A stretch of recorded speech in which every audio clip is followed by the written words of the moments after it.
Imagine you are a messenger running through a royal corridor in Hattusa around 1250 BC. You are not carrying a sword.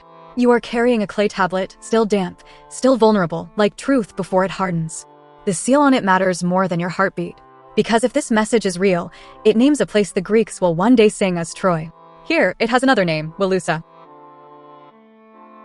You push through guards.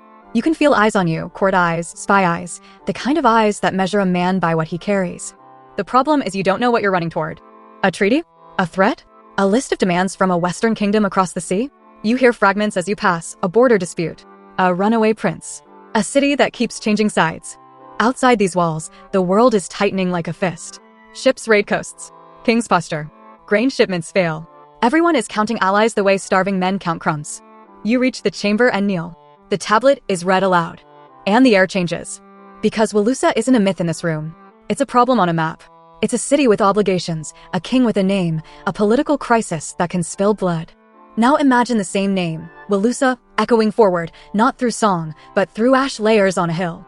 You are back at Troy around 1190 BC. You taste smoke. You feel the city vibrating with fear. A runner says the shoreline is full of ships. Another says the southern wall cracked on its own. A third swears he saw fire start inside the storage quarter, where only citizens should be. You don't get a clean enemy. You get a collapsing system. Your hands shake as you tie your helmet strap. You realize the nightmare isn't just a heroic duel outside the walls. It's diplomacy failing. It's famine pushing raiders. It's an earthquake turning strong walls into weak ones.